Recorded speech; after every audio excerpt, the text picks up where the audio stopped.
So who needs to recommend? Luther and me.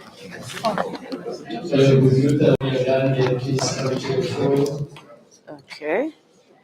While I do this.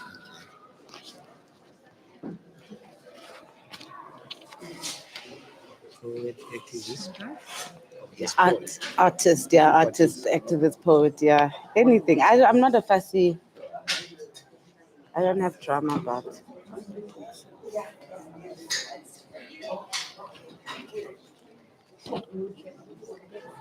Why is it not live?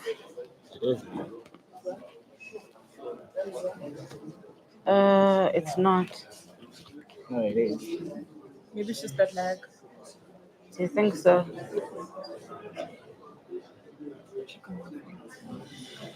Check on your side. And it was fine, guys. You see one person is watching. Check your live here. That could be my one. This is the one. Go there. Okay? Oh, okay, cool. How come I can't share? Are you all good and ready? Yes. Cameras are good. Yes. The mic, you can put it on. Yeah. Oh, these. I thought, oh, you look good. Can I put this on?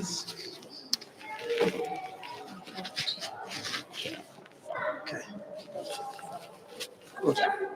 Oh, perfect.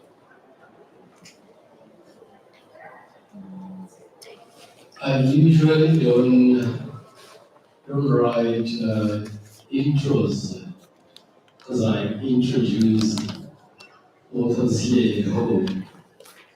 And I found myself this evening having to do a referral. And for those who are here for the first time, my name is Shalom Matsunyane. I'm with Exclusive Bookstores before here. And it gives me such great pleasure to see all these faces that I'm seeing here. I probably have like 15 years of doing book launches, but every book launch takes a different form, and every book launch with me has its own challenges that you go through, but I'm glad to Mom Eunice made it easy for us tonight. I'm just going to be a bit here and allow the proceedings to go on. It's not about me this evening. Allow me to welcome all of you to Sit on the side. it's proper of me to say No problem. I always wanted to say this words. All protocol observed. No You problem. are welcome. It's my turn tonight, I tell you. Again, we are here to witness the work and depth of a beautifully written book, Consciousness of Being God, he's a friend, his family, you guys have worked with him in different structures, and it's so good of us here in Rosemont to have him this evening here. And I'm going to start with you, good Luther, and to ask you to come to the stage if you allow me to. And ladies and gentlemen, please give me a round of applause. And I see it says book one, so I take it it's book one of many books to come, and I'm glad to always have you here. And open good. I mean, if I'm to go through his bio, I mean, we could be here until Friday, guys. Yeah. So tonight, just for tonight, it's a bookstore, it's a bookshop. We launch a book. Luther, tonight I'm introducing you as an author. And it's such a pleasure to have you here as an author. Thank you for doing that. But Luther will be in discussion with a lovely dear sister of mine. We go years back in Rosemont. It's so good to see you, sister. Sister Tsiki Mazai, an actress, a poet, an activist. I mean, you Luther Lebelo also. So can I please ask you Thank you. to join with the stage? And I hope you're going to give us something. I just hope. The government is here.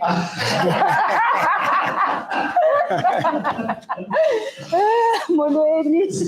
Sincerely, you do this better than me. You've done a whole lot of book events with Luther. So you are to tell us more about Luther and give just that introduction that you love. And since you did, I can thank you more. Book tourism for trusting us with this. It's an honor. It's an honor. And over to you guys. I mean, you're all welcome, guys. Dumelang, molweni, sanibonani, baholo, all protocol observed. Greetings to all my friends and enemies in the room. It's a pleasure to be here. We are here for Luther Lebelo. And you know, I'm looking at the audience here and I'm seeing this is your corporate era that has shown up for you. And I'm hoping that they're going to learn from you that the spirituality aspect comes knocking one day. And thank you so much for putting in so much hard work into the book. Obviously, none of us have read the book here today, so we would like to take it from the top. What is the book to you? And yeah, thank you very much. But let me change the program a little bit. Just a little bit. I'll come back to you. Let me do my own acknowledgements, Yes. if you don't mind. Because this is the third launch. So I had the first launch at Mall of Africa, Exclusive Books. I had another one that we had at my hood. That one was for Amatlozi. So this is the third one. And 99% of the people who are here, I knew here. So I haven't seen them, which is very exciting. So I really want to thank you a lot for making time to come this Tuesday evening. I know you had a lot of commitments and you decided to prioritize this one. So if you allow, just to say that, firstly, I want to thank my children. I've got 3 children. They're very big. Oh yeah, can you stand up there, young man? This is my first son, this is my firstborn. So it was the first time I realized I can make a human being truly.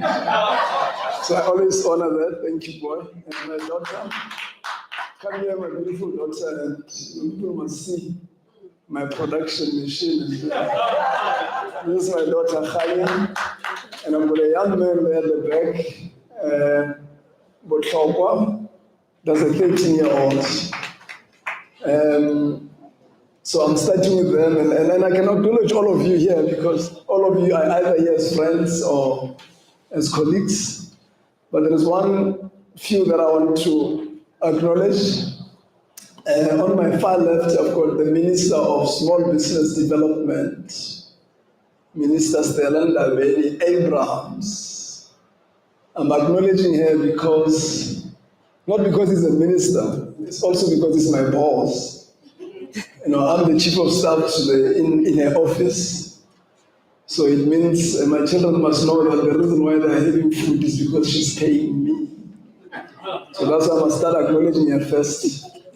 But there are even bigger reasons why I acknowledge her. In fact, since I've left SARS, I've worked for 3 institutions, 2 of which I worked with her. So me and her, we've got a very huge relationship. Being close to her is the CEO of the department. In government, they call them DG. My colleague, Tuli Manzini, if you can just stand, I know the minister doesn't have to stand up, they know him. But if you can just stand up, then, you know. And it's also because I worked with you twice. I also worked with her twice. So I can go on, and I was saying, Minister, before you arrived, I had a picture with the Honorable Member Carl Niehaus and Honorable Member Mzwanele Manyi. And yeah, Carl is here. Comrade Carl, can you stand up? My minister wants to see you. So I was taking a picture with them and I was saying, I hope you shouldn't go to Facebook and they say, yeah, Luther is now joining EFF. because Mzwanele, also the Honorable Member, is there. Mzwanele Manyi, you know him very well. Please don't call him with that other name, we're going to fight. Mzwanele. We're coming a long way. We're coming a long way. We used to be part of an organization called Progressive Professional Forum. He was the president, I was the secretary general. But even before then, we're coming a long way. And I can go on and on, acknowledging all of you who are here. I saw Comrade Tapelo Dlamini, and many of you. So I just thought at the back there is a colleague of mine from the office. And I want to acknowledge all of you. And Minister, I see some few people from the department. I hope they become free to see you here. So I thought maybe let me do that because I wouldn't feel great if I don't do that. But let me also acknowledge you on the left. When you heard about my book, you said, come along and let's have a chat. We had a chat. But let me close with Mr. Makhashula. I don't know how many of you know. Maybe if you can stand up, Brauba, it's long that you've been on TV, so they might forget you.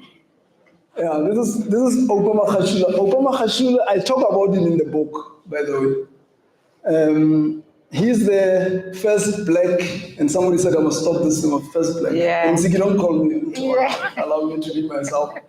He's the first black commissioner of the South African Revenue Services. But we're coming a long way because he was the head of HR in Telkom. When I finished university, I joined Telkom. He was the head of HR. And I normally tell people, I remember joining Telkom, I was earning 3,000 rand, and the executives got 700,000 bonus. I couldn't understand how these guys get 700,000 bonus. So when I joined, I became a unionist. He was the head of HR. So when I was angry with my gang, we used to block Telkom.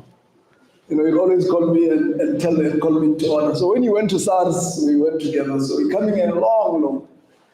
Yeah, with that, we can come back to the book now. But thank you very much for everyone. I might be missing some of you. Otherwise, it will be the whole night. Thank you very much. Enkosi, Mr. Lebelo, true to your true self, you start with humility. So now you have rebranded as a writer. And we want to break it down now. When you say consciousness of being, we need to understand where you're coming from so we can enter with you.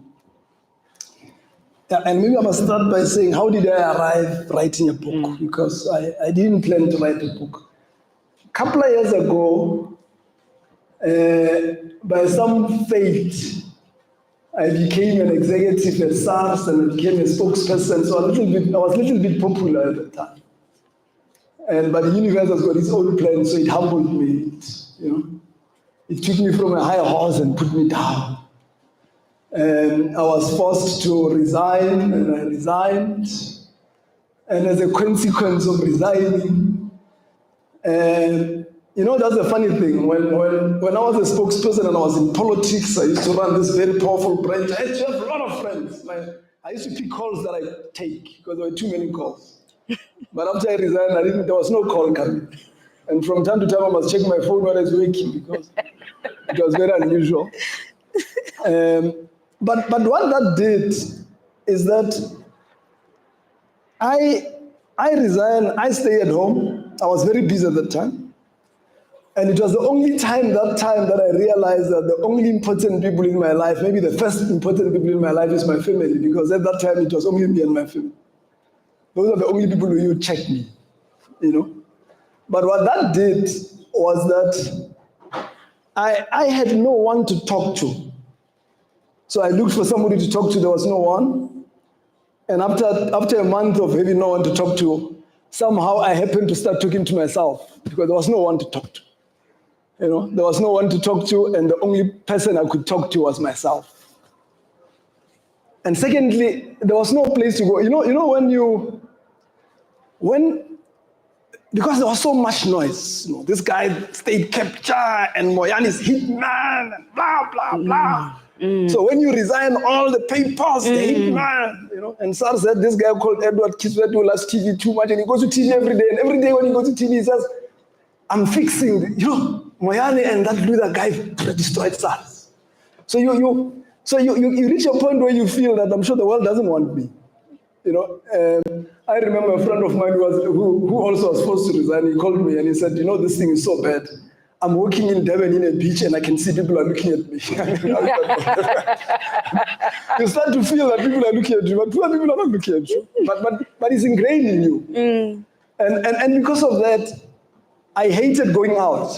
I mean, where I live, there is a spa. I couldn't even go to the spa. I sent my children. Because when I walk into the spa and the area that I stay there are a lot of white people there. I'm sure 80% of white people are stuck there. So I'm standing on the queue and I see these white people looking at me and I think they're saying, oh, this corrupt. but they don't know me. I mean, literally, they don't know me. But you feel like that. So you have no place to go. So the first thing is that I had nobody to speak to but myself. Secondly is that I had no place to go. And with time, the only place to go was within myself. So the only thing I had at that time was myself, both in the dwelling and both in the conversation. And out of that withinness, my brain went where it wanted to go. I started reading some books. Certain things that never made sense started making sense. For 6 months that I was not employed. I mean, for instance, I left mid-year. Well, they gave me a 6-month salary, but obviously the 6-month salary ran out. And I had no interest of looking for a job. My wife will walk into the study and say, why are you busy with these books of yours? We need a job. And I had no interest looking for a job. I'm a breadwinner. I've got things to look after. But my energy was not about looking for a job. It was about getting engaged into this reading. And after 6 months, I had so much knowledge in my head, I didn't know what to do with the knowledge. And I remember telling my wife, I said, I'm sure I want to be a motivational speaker. But also I'm thinking, how do you become a motivational speaker? You walk around the mall and say I'm a motivational speaker. How do you introduce yourself as a motivational speaker? And on the 31st of December, 2019, something just came in my head and said, write a book. Just get into my head, write a book. And because I'm very impulsive in the morning, my children were there, we're in some village. I put my laptop on the table, my mother was there, and I started writing. And they said, what are you doing? I said, I'm writing a book. And my daughter says, what is the title? I realized I don't know the title. And my son says, when are you going to finish? I said, no, in 6 months I'm going to finish. The only thing I was definite was that in 6 months I'm going to finish. But I didn't know the title. And I write, in the afternoon, I was done writing.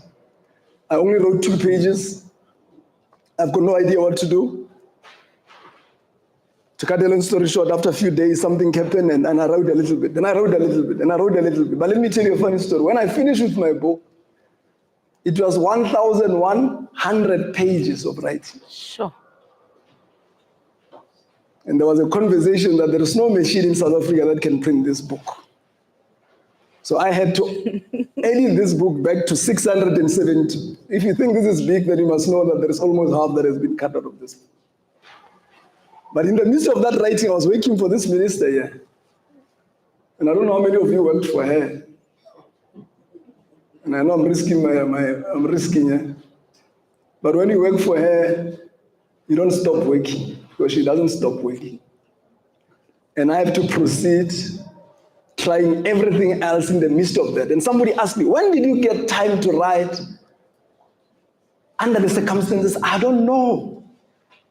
But I know that there will be 2 weeks where there is nothing in my head. There is another 3 weeks where my head is flying and I write like I'm mad. And my fingers fly like the best typist when I'm in that mode.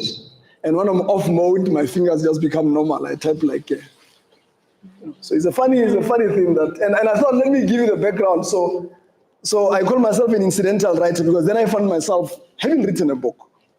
It was such a shocking thing that I didn't even know what to do now. We've written a book, I'm called an author now. What does called an author mean? So yeah, that's the background. I don't know, is my publisher, May Eunice if you can come this side. Majulis is my book publisher.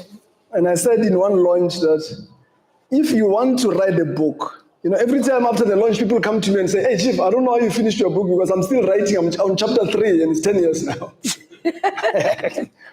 So if you want to write a book, I think the first thing that you must pray for is to have a publisher that believes in your project, because it's a very tiring exercise. I mean, I'm not working. I write a book. I finish in June. I get a job in the Department of Communication and Digital Technologies. I'm getting a new job now. I must impress them, so I stop writing. My mind can't write. And then after later on, I must recover. I must write.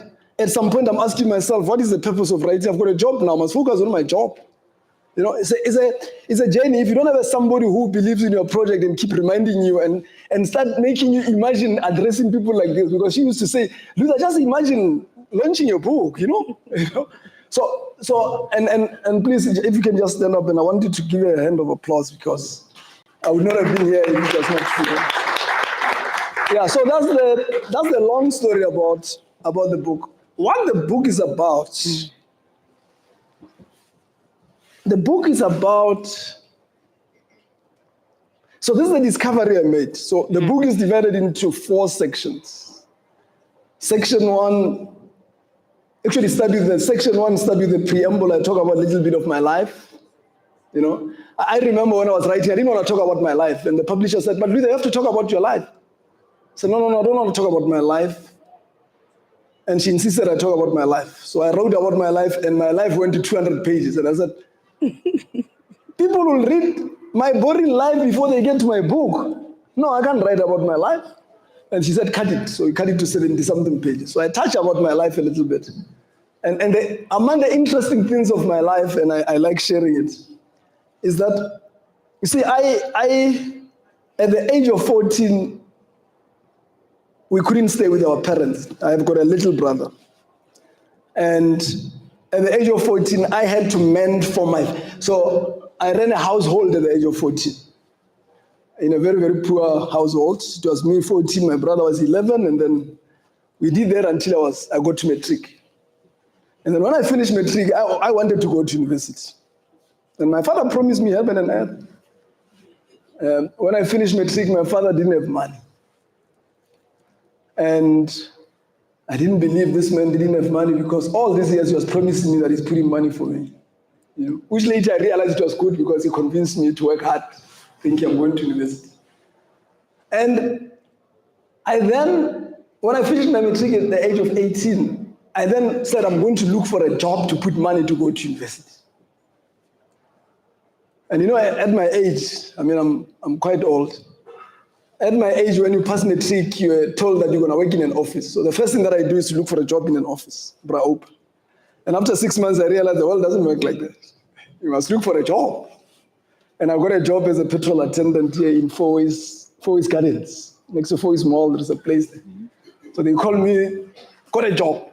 This white guy come there. They give me a uniform. That uniform was big, yeah. I was small build, so the uniform is big. My mother, instead of cutting the pants, he doesn't cut the pants, he put it inside. Now I look funny there when I run, when you run with this thing. But I want to go to school. So he give me a job. I'm getting paid on Friday. When I get paid on Friday, my salary is 122.50 cents. And I know I need to save 40,000 rand to go to university. And I go to my mother and said, I do a calculation of how many years I must work to put 40,000. I realize it's around 25 years. And I said, but I can't continue. My mother worked the magic, I continued. But to cut a long story short, I put enough money to get into tuition. I remember very well, I had 4,000 rand after 2 years. And I just put tuition, I go to this university. I didn't know who was going to pay my next tuition fee. But fortunately, at the school that I went, I was with this man here, by the way.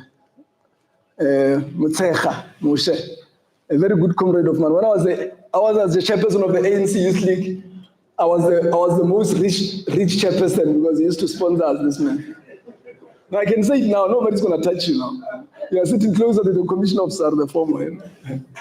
So we're in the same university. So what they used to do there is that if you pass with distinction every 6 months, so if you pass with distinction in 6 months, they pay half of your tuition.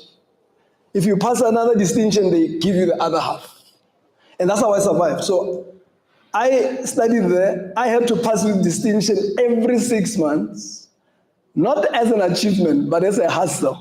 I know you like the hustle.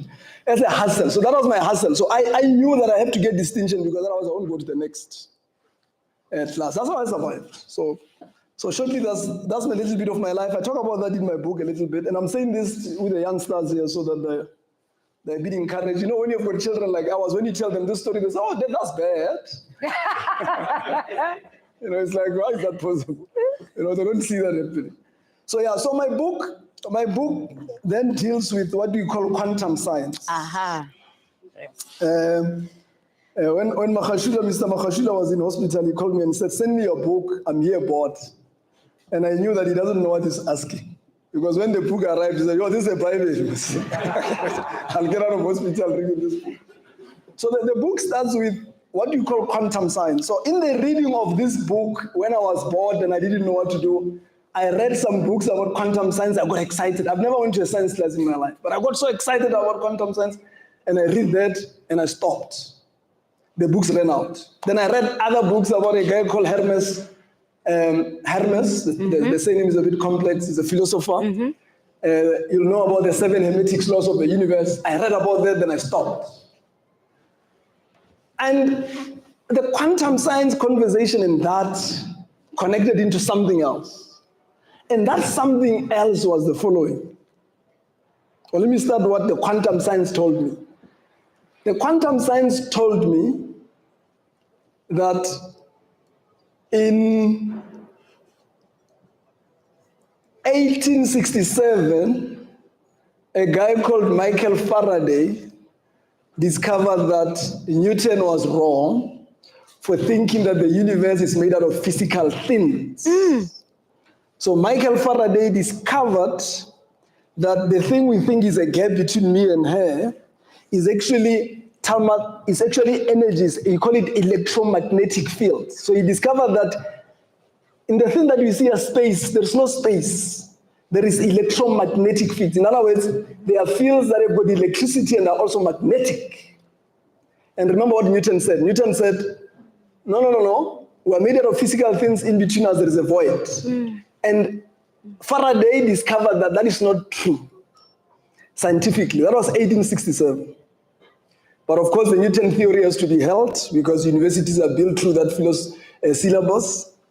1909, Professor Max Planck then discovered again that this thing we call the universe, these walls that we see here, this roof, this me, you are not seeing physical things.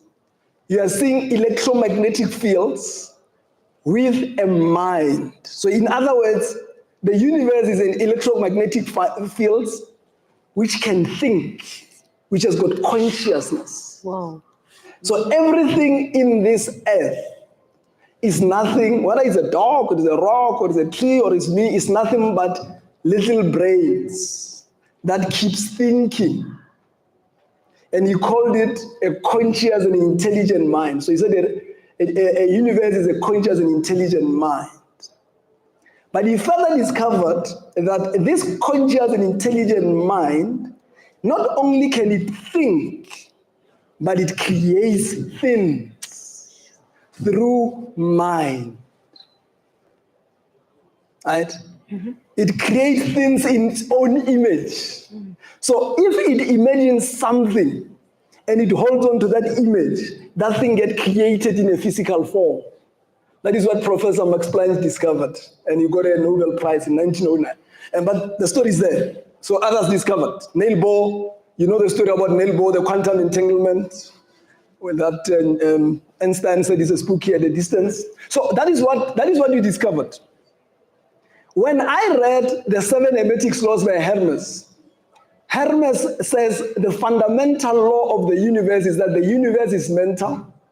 The universe is mental. Everything is mental. And everything has been created by this mind in its own image. Therefore, it means everything else is a mind. But not everything is a mind, but that mind that creates. So I'm reading this book. So I'm reading. Everything is in my head. until I also read this book called the Bible. And the Bible, the first verse of the Bible, like exactly what quantum science discovered, says the only thing that existed. So verse 1, and I'm talking about verse, I don't like it because I sound like a pastor. It says the only thing that existed was spirit. It says the earth was dark and formless. The spirit of God was hovering in the world. So only thing that existed is the spirit. Then I go and research, what is a spirit? Yeah. And then I discover that a spirit is exactly what Professor Max Planck discovered. So a spirit is a thought. So when you think, as I'm talking now, you are thinking. You are transmitting energy from your mind. You are transmitting thought. Remember, there is a brain, there is a mind, there is a thought. So the thought, the brain is an organ. The thought is a place where the thinking happens. The thinking is the thing that you transmit. And the thing you transmit is called thought. That is what spirit is. So when you are saying spirit, you are talking about what quantum science call it intelligent energy. So it's an energy that has got intelligence, that is conscious. And then I follow this book called the Bible. The second part of the Bible says, this energy created everything else. This energy is a creator. Others call it God, others call it Tao, others call it this. But one thing about this energy is that it's the creator. It created earth and heaven and everything under it. That's what it says. But not only is it a creator, it has created everything in its own image. So it means everything that is created by this universe, including us, are created with this substance called spirit, which is creative. And therefore it means we too are creative. Then I follow again. As I follow again, then I discover that what Professor Max Planck said and others, that we are not separate from this energy. And in the book, I give an example of the Arctic Ocean and the iceberg. You know, in the Arctic Ocean, you've got icebergs. Yeah. The icebergs and the Arctic Ocean are not separate from each other. In fact, icebergs are an ocean in the form of ice. They're not anything separate. And then I discover that, in fact, that is the relationship we have with this thing called God.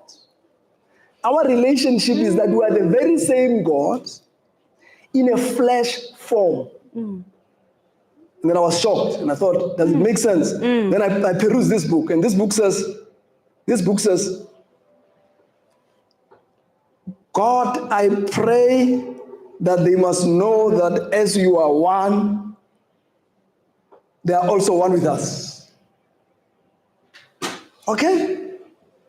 Then I perused further. And I found one chapter that synced up for me. And I'm going to close with this one. And that is Luke 17:21. You know, and I know the verse because my house number is 1721 and my name is Luke. And it says, when they ask you where is the kingdom of God, and this is not religion. And you'll see there's a chapter I call the Great Epiphany. And I'm explaining this discovery. It says, if they ask you where is the kingdom of God, do not believe them when they're saying it is there, it is there. The kingdom of God is within you. Normally when I sign the books, I put that code. Now, because this is logic. We all know that God lives in the kingdom of God, and after Jesus died, went to the kingdom of God. If the kingdom of God is within us, where is God and Jesus? They're within us. Where must I direct my prayers? I must direct them within. And the reason why my prayers keep not being answered is because I keep directing them outside. And that was the greatest epiphany. Then I collapsed. And then I started hearing other chapters. don't you know that your body is the temple of God? In other words, don't you know that God is dwelling inside of you? I think Bra'uba is taking a while now when I'm talking about this one. Take a sip. Because it's shocking. I was shocked like that. I remember I walked in my house and I was walking and I was saying, am I dreaming here? Am I mad? And then I see verses like that. Don't you know that your body is the temple of God? In other words, don't you know that your body is the dwelling of God? Don't you know that your God is within you? And then I read other ones.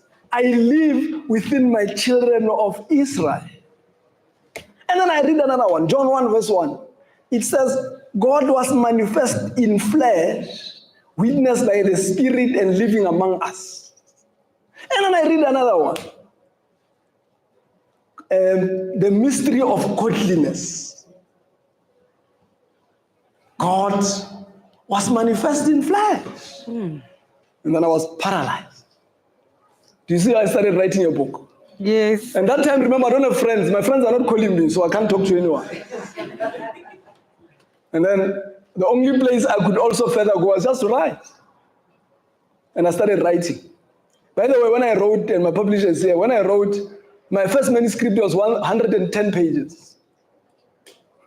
And then we got this other editor.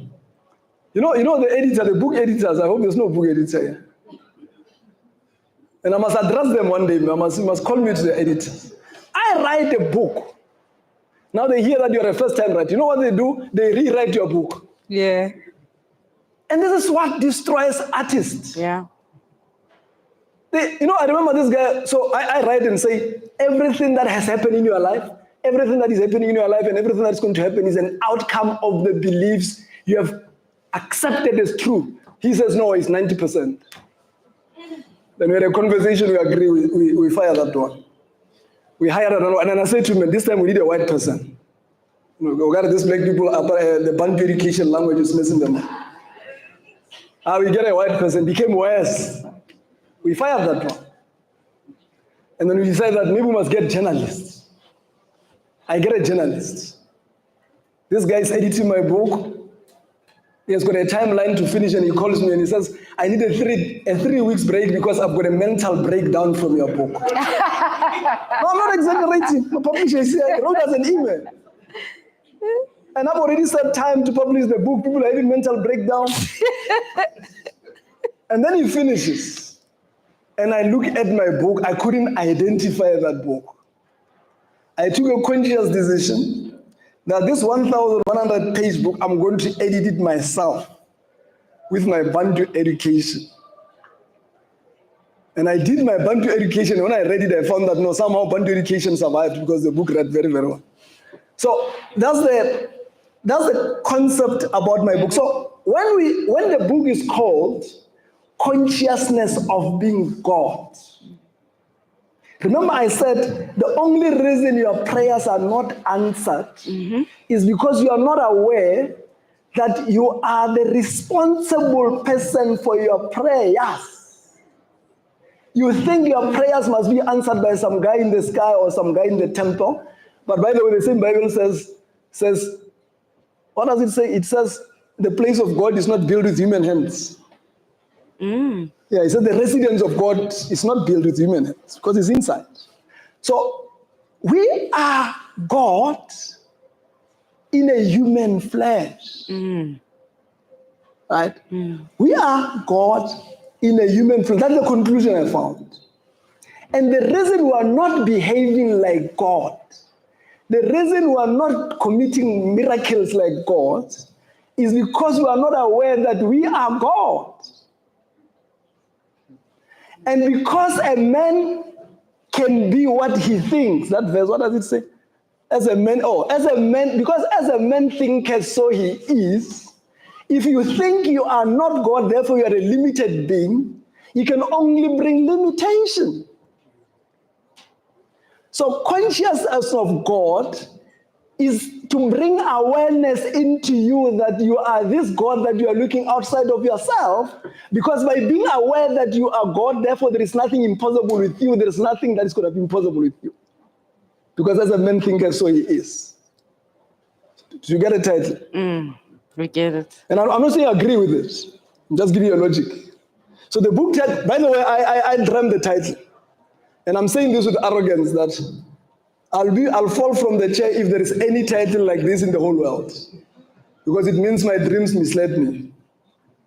Because the book, and I'm ending with this part, and you must stop me now. So the book's title is not Consciousness of Being God. The book's title is Consciousness of Being. Yeah. It's a 3-series book. This is just one book. I'm still going to write 2 more to complete the journey. So consciousness of being God is the only part that says to you, be awake to know that you are God. The second book is going to tell you how to manifest. Now that you know that you are God, it's going to help you to manifest like God. In other words, manifest is not even the right word. To do and be anything you want. Because what is the story about God is that there is nothing impossible with God. So once you are convinced that you are God, you are then going to be convinced that there is nothing impossible with you. And because you believe there is nothing impossible with you, there's going to be nothing impossible with you. The only reason things are impossible with you is still believe that there are certain things you can't do. Great. Thank you. Thank you. Please don't be shy about talking too much. It is about you tonight. So, Okay. Khululeka. I wanted to say to the audience also, please can you get your questions ready? As you can see, our host tonight is quite long-winded. So you've got time to cook them, and then we'll get the questions from the audience. And also we are broadcasting live on the Moya podcast, so we'll get questions from online audience as well. I wanted to say, you said that everything is thought. So where does that take the spirituality conversation? And when you think of mind, body, and soul, because you were speaking about another trinity just now, so how do we marry the concepts of the mental and the spirit? The mistake we make is that we separate them. So in my book, I give you a short history. So many years ago, the conversation about mind and body used to be studied together. So there was never a separation. Until there was a conversation with some elite, and they agreed that they are going to separate the discussion. They said, the body, because it's a physical thing in terms of our eyes, we give it to science. The mind, because we cannot understand it scientifically. Remember what is the principle of science, is that anything that is scientific, it means we must measure it, Observe it. repeat the measurement. Somebody must repeat the same measurement. If somebody does that, it doesn't happen, it's not science. And I explain that in my book. And then they agree that the one of the mind, because it's complicated for scientists, we give it to what? To religion. So for the first time in humanity started looking at these things as separate, and that is where everything collapsed. Because there is no mind and spirit and body. No, there's no such thing. That's why when you take a microscope, you look at an iceberg. So if I take an iceberg and I put it in a black bag and I say carry it, you'll say I'm carrying a physical thing. But if you put a microscope, they're not going to see anything physical. You're going to see water. Because iceberg is water in a physical form called ice. That is who we are. When the likes of Max Planck put a microscope on a human being, they didn't see bones. They saw 70 little brains. So your body, you're not thinking with your mind. The whole body is nothing but mind. That's why if you eat poison, the cells inside, you didn't see the poison, but the cells inside will start fighting that poison. Because your whole body is consciousness, it's a thinking thing. The reason why my eyes are working is because there are some intelligent cells that make sure that I've got enough water, not too much, not too less. The reason why my ashes there, they don't grow like Nebuchadnezzar is because there are cells that are looking after that. There are cells that are looking after my hair. There are cells that are looking after my nails. And all these cells are what is consciousness, because your body is nothing but a thinking, intelligent system called consciousness. So this thing of African spirit, and I'm sorry. Because one day you're going to say we've got African oxygen and African and European oxygen. Spirit is spirit. Mm-hmm. There's only one spirit. The only thing we're confused is because our eyes mislead us to see black people, white people, animals. We think we're thinking different things. No. They are not different things. There's only one thing that is sitting here, which is thought. Right? And that's why if all of you here can collectively, okay, let me not go there. All right, I hope I answered you. Again, if there's any questions, please just do raise your hand. We are definitely ready. It's an interaction. It's in Kale Konala. Thank you. My name is Begizum. I hope I'll be shorter than you. I describe myself from youth as a spiritual philosopher. So what you have been saying, we are on the same line. That's why I might have difficulty asking a question instead of talking. But I'll try and ask. In your intro, you mentioned that there are times when you could write, there are times when you couldn't write. There is a book called Conversations with God. You know, exactly the same. Yeah. And then I want to pose a challenge to you on the last one, because I'm coming with this thought that science is misleading us. We actually don't use the brain to think. Yeah? So they tell us to write brain level. I'm saying we actually don't use the brain to think. I can try and show examples where people had no brains, is vis-a-vis dead, but they tell you stories of what happened when they were dead. Therefore, I'm saying we don't use the brain to think. I like your philosopher saying we think with everything, but when everything is dead, what do you think with? What do you memorize with? What do you see with? So I guess we are just spirit through and through. There is the element of physical, which has been made common to us. I also have another philosophy which I wanted to explore. This is my last one. That we are born knowing everything. And I say education is de-educating us. I hope you understand what I'm saying. We are born knowing everything, which goes back to the sentence, if you want something, if you create something, it will happen. Yeah? So our limitation is ourselves.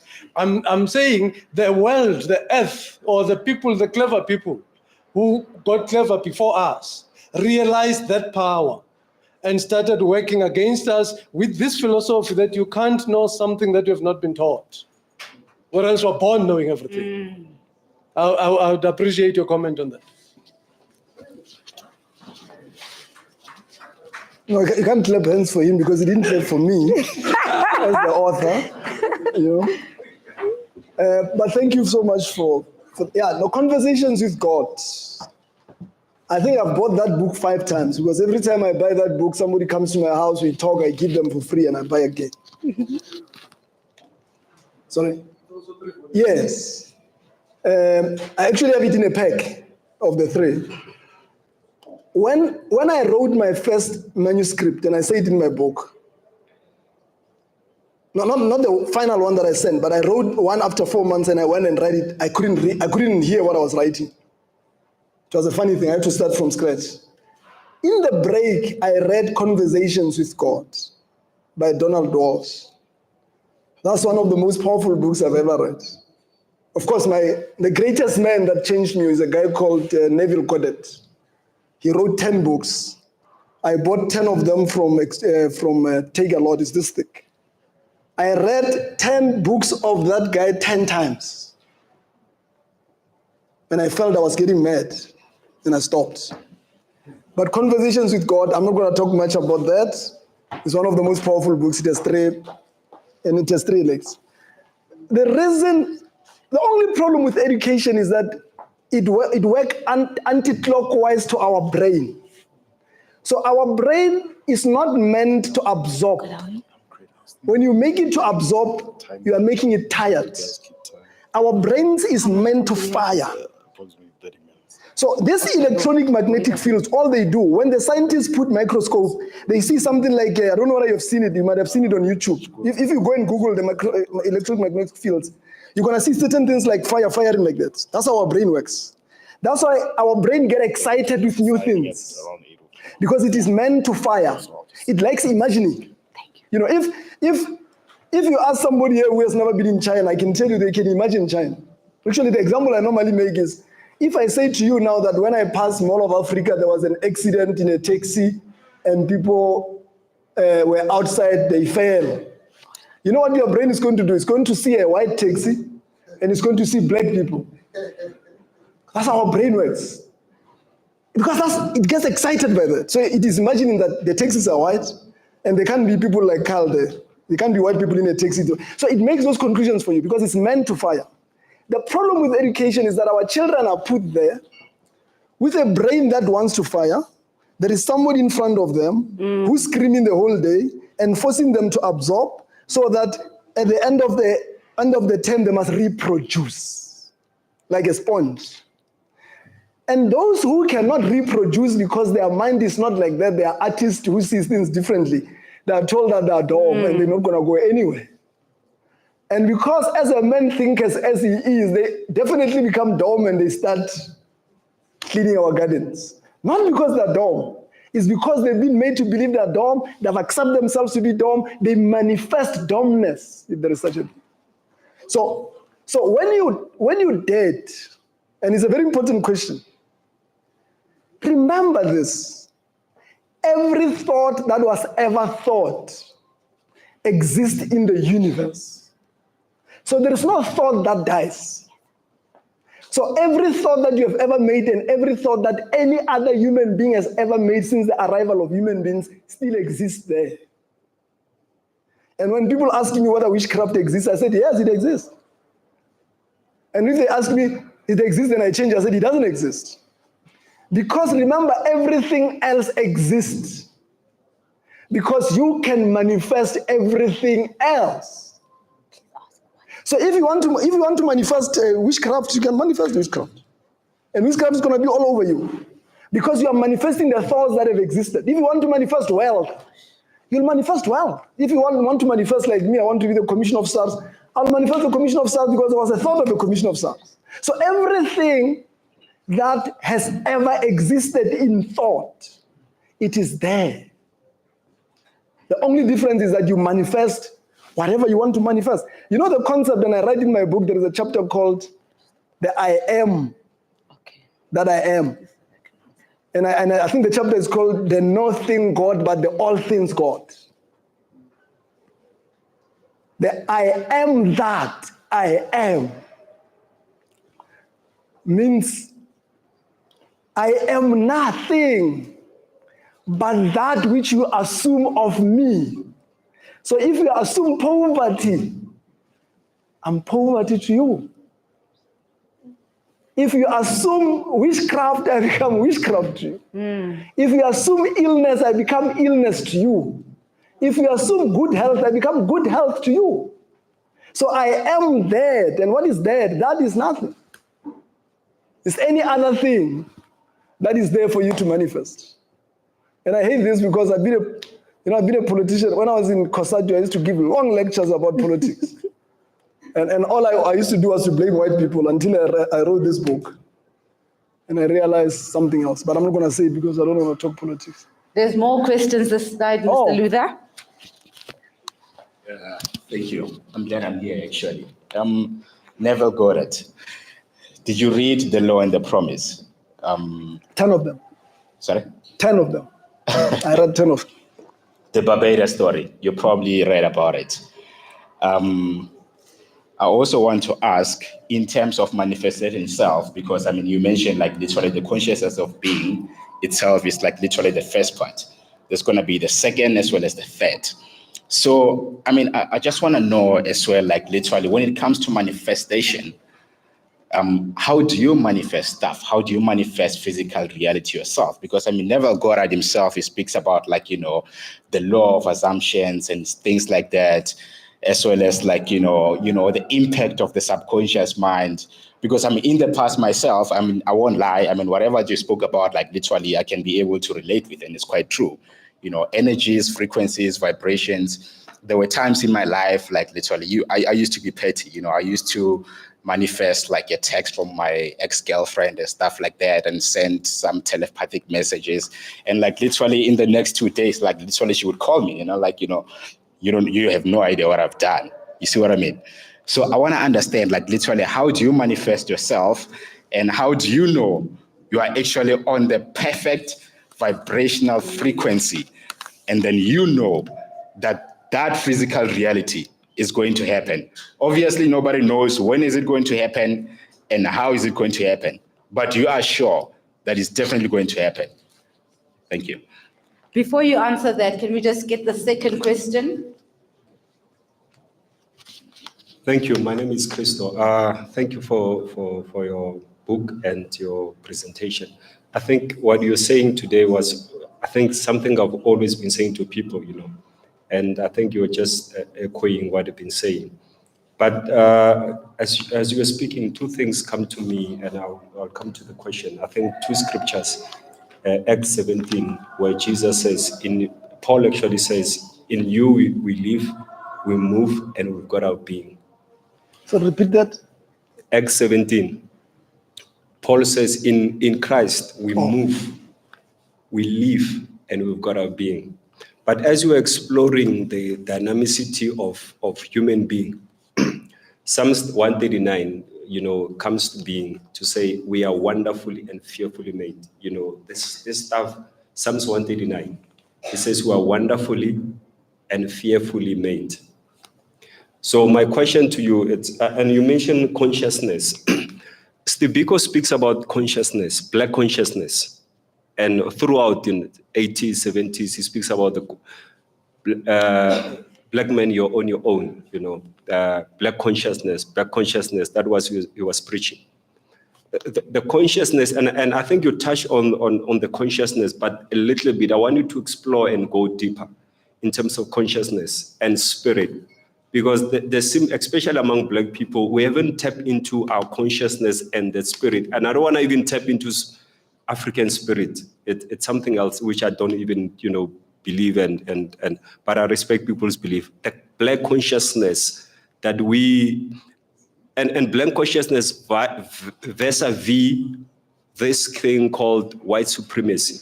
Because there's a whole thing of, like you mentioned, always when somebody white comes up, an idea, it's all good, we clap to it and whatever.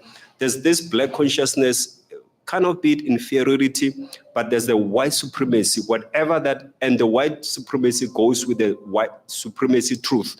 If a white person says something, even if it's wrong, it's like, oh yeah, no, we clap for it, we're on the work for a white company. The white supremacy versus the black consciousness which hasn't manifested, like my brother said, and which we need to go and be proud of it and stand tall as black people. Thanks.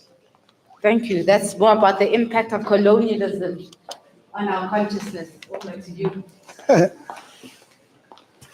And I'm conflicted because I've been a politician for some time. I'm no longer a politician. I'm a government employee. Okay.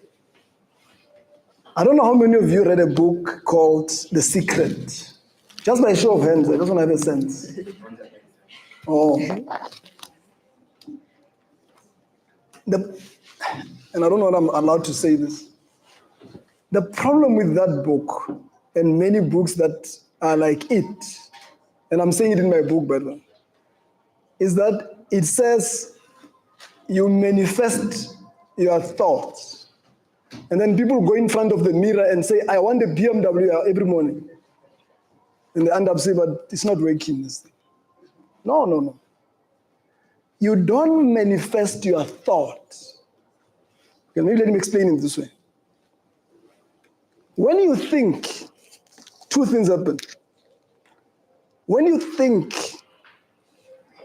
it triggers an imagination. So if I ask Mutaka, he used to tell me, when you got married, you went to a honeymoon. And if I say, tell me about the honeymoon, the first thing that he does, if it was in Mauritius, it takes him immediately into Mauritius without permission. He imagined that event. That's the first thing that happened when the thought is triggered.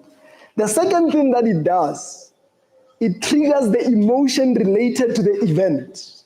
So my greatest moment is when I graduated from university because I struggled. So when I graduated, it was like, actually after that, if I died, I was gonna die a happy man. I thought I arrived when I graduated.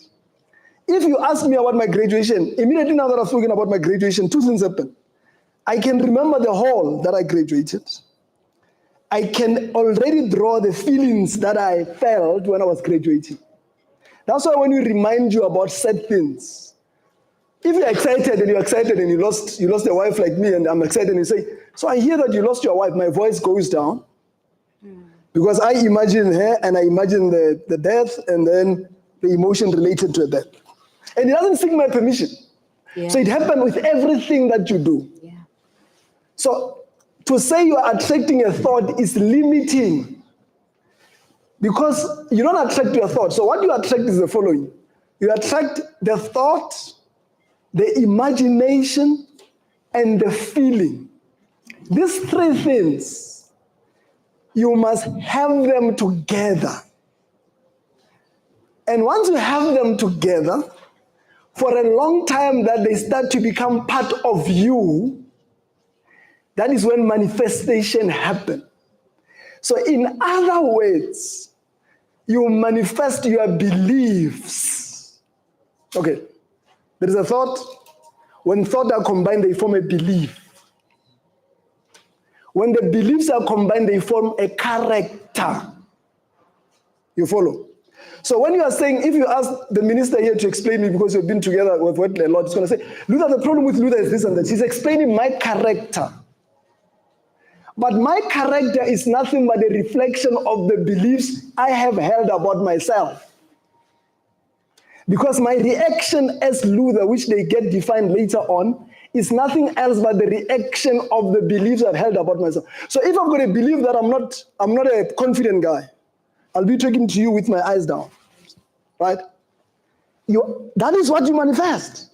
So in other words, you manifest your character. In other words, you manifest yourself. So you don't manifest a thought. That's what I'm saying. The limitation with that book of Secret and Others is that you don't manifest you manifest your character. So if you, like me, I grew up in a very poor family and I think I don't deserve better and blah, blah is okay if I work and be a petrol attendant, I'll manifest that about myself. So you manifest yourself.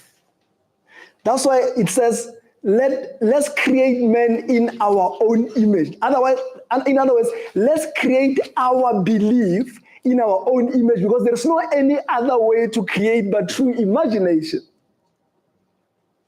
All right. I'm going too much now. I'm going to close now. So the thought and you must be one. You know what is my next book? My next book is going to be called Consciousness of Being the Desire. Wow. That's my next book. Now that your consciousness of being God, in other words, now that you know that there is nothing impossible with you, the second book takes you to a journey called Consciousness of Being the Desire. In other words, oneness with your desire. So consciousness of being something simply means oneness with that thing. So if you see my book says consciousness of being God, it means oneness with God. You know what is the greatest commandment? By the way, Jesus was asked about the greatest commandment. They were saying there was a clever guy and he said to Jesus, Rabbi, tell us, what is the greatest commandment of them all? You know what is the answer? And that is the answer that quantum scientists discovered. He said,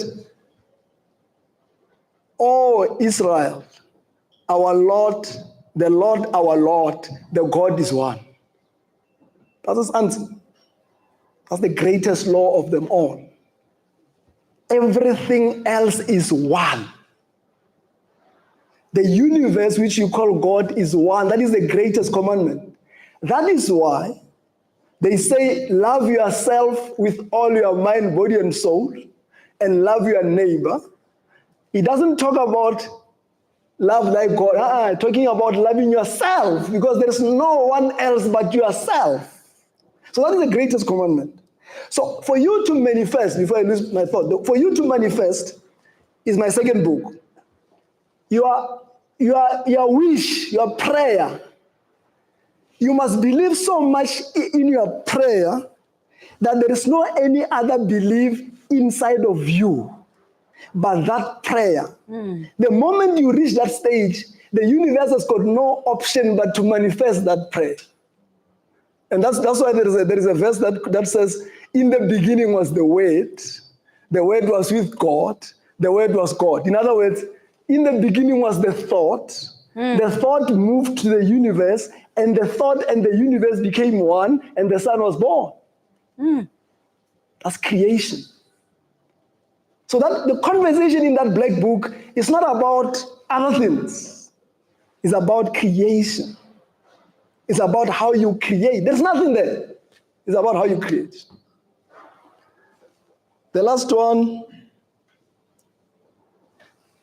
you know, there is a verse, and the last time I went to church, I was 16 years. And I was a Jehovah's Witness. I was born a Jehovah's Witness. My mother was a Jehovah's Witness. And I say it in my book that when Mandela came out, we were chanting and chanting and chanting. And then I was called to a meeting by these pastors of my church. And they said, you must stop chanting because Kintos Alfats, you know, those are the things of hating. And I was 16 and I left that meeting and I was thinking, so there was apartheid and racism and people killed us. Mandela is freeing us, but we must not entertain Mandela. If my mother was here in the last lunch, she was here, just as she has got flu. And I went to my mother and I said, I'm no longer going to the church. And she begged me for 6 months and never went. That was the last time. Because I couldn't relate. But anyway. So the whole concept, so there is a verse, and I don't want to sound like a pastor. I don't like being a pastor. Because the problem with religion is that it takes away your own power to be God. And it defines him outside yourself. And the moment you think there is another power outside yourself, you lose your own internal power. But anyway, there is a verse, it's a very powerful verse. Jesus says to these guys, he says, I'm going to my Father. No, I'm going to look for a place for you. And this other guy says, but I think it's Philip. He says, but Jesus, tell us about your Father. He said, Philip, you have been with me for so long. You're still asking about my Father. Don't you know that by seeing me, you have seen the Father? At least if you don't believe me. And he goes further and he says, don't you know that I am inside my Father and my Father is inside me? And the verses like that are 100. He prays and says, God, I pray that these people can believe that they are inside you as I am inside you because the three of us are one. So that concept is the same concept about oneness. The message is about live separation. There's no separation between you and the greater power you call God. Right?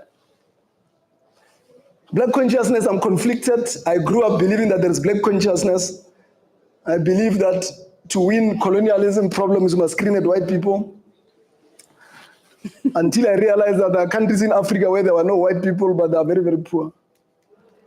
So I started wondering whether the white people are a problem.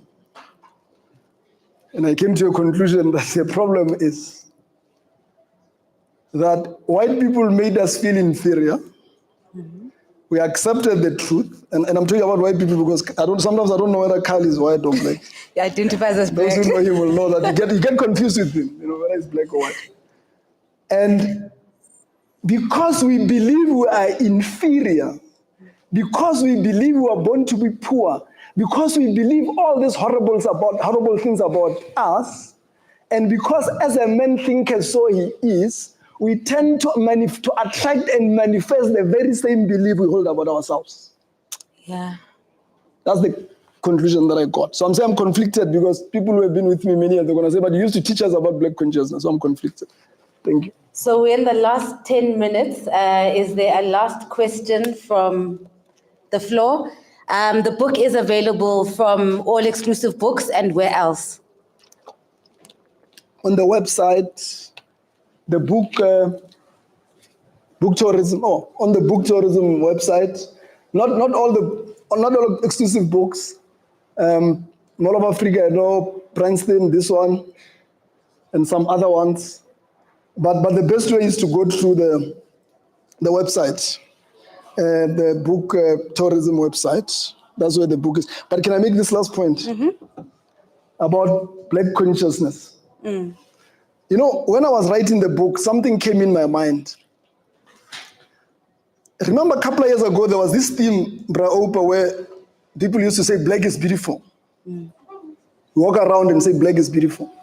And I was writing a book, I asked myself, where these black people, who are they telling? Who are we telling that black is beautiful?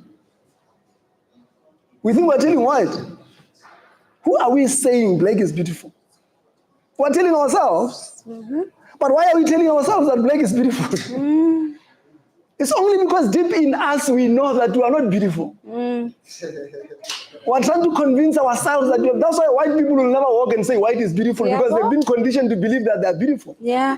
So by saying black is beautiful is a struggle within ourselves to say, you know what, I know, I normally tell my wife, I say, my wife will go to a mall and she comes back, she gives me a report and she says, I was fitting the clothes. I'm so angry with that person and I don't even agree with that person. She says, I've gained weight. And I say, but of all the things that happened today, why are you worried about that comment? It's because that person has touched a nerve. If you say to me, bro, if I'm walking there and somebody says, Luther, you fat guy. I won't even remember. I'll get home, I won't tell my wife somebody said fat guy, because it's not touching any nerve. But if I had problems, I would say, hey, I'm gaining. So when people say black is beautiful, I thought when I was writing, that is the struggle within ourselves. We are trying to convince ourselves that we are beautiful because white people made us to believe that we're not beautiful. We have agreed with them, and we are left with this monkey. We are trying to resolve this monkey within ourselves. And that is the problem. So the problem is that colonialism is a problem in as far as it has convinced ourselves that we're inferior. But after that, colonialism is no longer a problem. Because it has left us to think inferior, we're just manifesting inferiority in our lives. All you have to do is to change and know that you're God. Because think about it. Do you think God will be walking around and say, I'm beautiful? God can't do that because he knows he's beautiful. He doesn't have to be convinced, but I thought let me make the point. Thank you. Thank you so much, Mr. Lebelo. Thank you. Yes, a round of applause, please. And then I'd just like to, on behalf of the host, to thank the minister and the DG for taking the time to come and support the event. We know you're very busy people. And thank you to all of you for coming through. There is a book signing up next.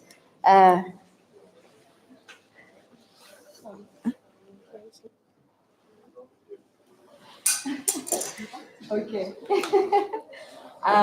Thank you. Thank you. So I obviously have to choose my poetry wisely tonight.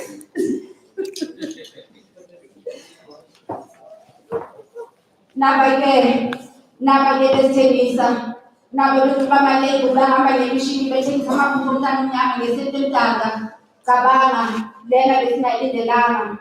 Nabagay for the education, they say that this day, but the system has to be said. They're teaching their children to be little robots, lost identities, walk around with legal tracks, but nothing to say. A broken legacy of a people giving away too much in order to fit in. Nothing is giving in. Everything is still the same for the black nation. Only the slave master has changed complexion. Now again, our leaders selling our waters. Natural resources no longer belong to the people. Amasela, Moshe Kido, Amasela, Tate Kido, Axenando. They act like black people can't feed themselves. The problem they have sheep in place getting their orders from London. So Yapana, Zapeta Madombas. They want us to give them a round of applause for being black diamonds, first black everything, but they don't question the lack of melanin. While affiliation is a credit to success, nothing black is greatness. Our leaders want to be affirmed by whiteness. Thank you. Thank you. So much. All right. And I hand over. Okay. Thank you. Thank you so much. Thank you a lot. Thanks so much. Sure.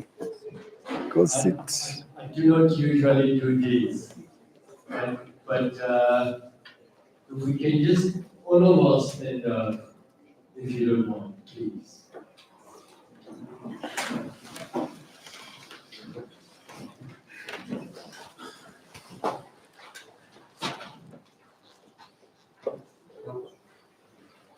Just take it in for a moment. And yeah.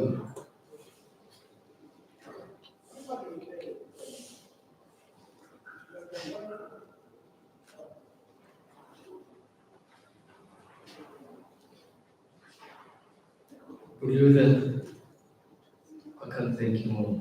I'm moved. And please give him his flowers. And please, you follow me. It's a clap of 1, 2, and then on 3 we go wide. It's to you. Oh, thank you.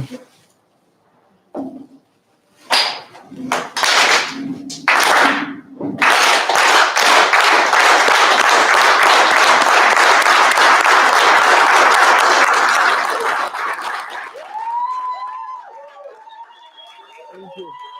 Thank you very much, my brother. Thank you. Thank you to all of you. There's still a few drinks left there. Let's have our salt. Good Luther, you're smiling, isn't it? Oh, yeah. Yes, over here. I'll sit here, I can't thank you more. To all of you that are here, let's have a great evening. Oh, yes. Thank you. Thank you very much. Thank you. It's a pleasure. Thanks, Ketso.